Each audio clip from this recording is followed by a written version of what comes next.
Hey everyone, welcome back. Ethan and Brandon here to discuss more Cubs news, more things going on around the team. We recently spoken about Nico Horner and his injury, and sort of the negative news around him missing the Tokyo series. But luckily, we have a positive update on another second baseman who will probably be playing third base this year, Matt Shaw. And Ethan, just wanted to see, how you're feeling about the Cubs top prospect finally being back. Yeah, I'll start off with this. I am extremely excited to see that it's most likely that Matt Shaw will step up to the plate to take Nico Horner's spot.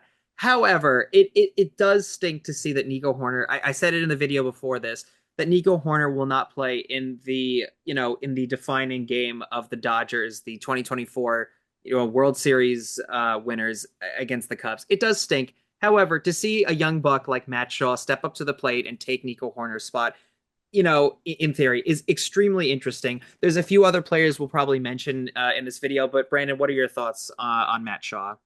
Yeah, I mean, again, it was made clear this offseason that once the Cubs traded Isaac Paredes for Kyle Tucker, that unless they got a superstar third baseman like Alex Bregman, who they ended up missing out on, Matt Shaw is going to be the guy at third base. So it's good that he's coming back from his oblique injury. He should start playing in games in early March, it sounds like.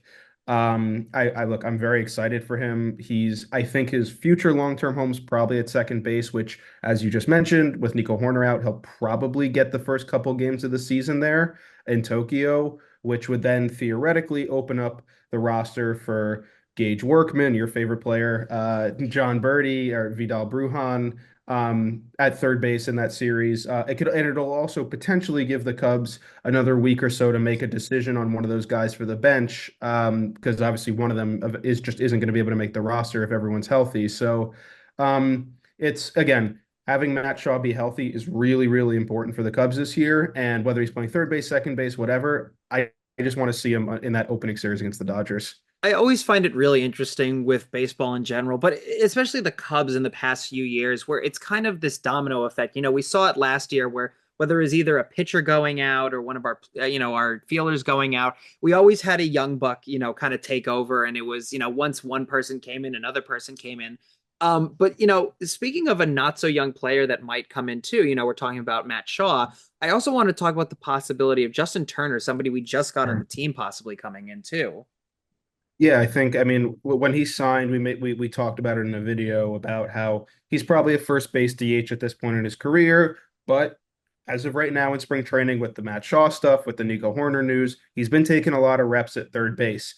As a break glass in case of emergency option, he's fine. He's played a ton of third base in his career. He's just older. He's not as fast. He's not quite the defender he used to be. So, but again, this is why the Cubs did what they did this offseason, which was signing guys with positional versatility. Yeah, Vidal Brujan and John Birdie and Gage Workman and Justin Turner are all kind of redundant and sort of superfluous relative to each other. But the fact is, most of them can play third base and first base. Some of them can play shortstop. A couple, John Birdie sounds like he can play, he has played the outfield. So it's really nice that, I think the last couple years when someone got hurt, you kind of knew who the next guy was. And if that guy didn't perform well, or if that guy got hurt, it was like, all right, like the Cubs are screwed right now. It's really nice that, the Cubs made it a point this offseason to say we're going to have really good depth on the bench. And I think that we're seeing that, whether it's again in Tokyo with Nico Horner missing and Matt Shaw coming back, whoever it is playing second or third base, whether it's Turner or someone else, it's just nice that the Cubs have those options this year. We talk a lot in this website and on YouTube about the restructuring of the Cubs. I constantly think the Cubs really are restructuring. I don't think it's like, oh, this certain year is when the Cubs restructure. I think at this point the Cubs just restructure every year. I don't know how to feel about that per se, but I think I'm very confident in 2025. We've brought on so many new people, and I'm very confident, especially when it comes to our second baseman like Matt Shaw, like when it comes to our potential third baseman like Gage Workman. I'm very interested to see what happens this MLB season in 2025. And we're excited to hear what you have to say in the comments. Give us your thoughts in the comments below. We're eager to hear from you.